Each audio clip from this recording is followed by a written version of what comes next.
তো এটা প্রকাশ করে দিছে, তাহলে হচ্ছে আমি তাকে বিয়ে আমরা একটা গুড রিলেশনে হ্যাঁ ধরে নিতে পারেন, আপনারা ধরে নিতে পারেন সে আমার প্রেম করলে কি লিভিং এ থাকে? বাংলাদেশে যারা প্রেম করে সবাই কি লিভিং এ? গুড রিলেশন, ভালো একটা সম্পর্ক। এখানে একটা বিষয় আছে, এক মিনিট আমি শেয়ার করি। এখানে একটা বিষয় আছে, দেখেন শুরুটা হয়েছে কিন্তু হচ্ছে ওই যে আমার যে এক্স ছিল ইতিকে নিয়ে আলম ভিডিও বানাইছে, আমি ওনাকে নিয়ে ভিডিও বানাইছি। তো আমি আমার মতো করে চুপ ছিলাম, কিন্তু আপনার ইতি আর আলম দুজনে ভিডিও করতে গেছে। এই যে আমার এত ঝামেলা হলো, মাইর খেলাম আমি, তারপর মাথা ফাটলো আমার, মিথ্যা অপবাদ হইলো আমার ফেসবুকের পেজ হারাইলো, আলম আমাকে হুমকি দিল, দেশের মানুষের কাছে আমি কালার হইলাম।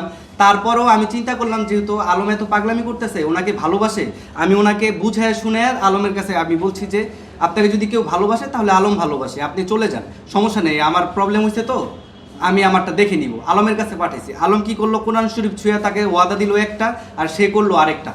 এখন উনি যদি আপনাদের বোন হতো, আপনি কি আলমের কাছে পাঠাইতেন? আর সবচেয়ে বড় কথা হচ্ছে যে আলম ওনাকে রাইখা আমার এক্স ওয়াইফের সাথে দেখা করে, উত্তরা 18 নম্বর সেক্টর বিভিন্ন হোটেলে নিয়ে যায়, আমি শুনছি। তারপর বিভিন্ন সাথে, আর সবচেয়ে বড় কথা হচ্ছে যে উনি ভিডিও বানায়, দেখেন আপনারা এক্স না ওর চলে না, আর এটা আমি বলি আমার জ্বলছে, আমার জ্বলছে এটা। ওর এক্স ওয়াইফ তো ওর একটু বলুন, আপনার কাছে আসতেছে বলেন। বিষয় দেখেন ভাইয়া, বিষয়টা হচ্ছে শুরুটা যেহেতু এটা নিয়ে হয়েছে, তাই না?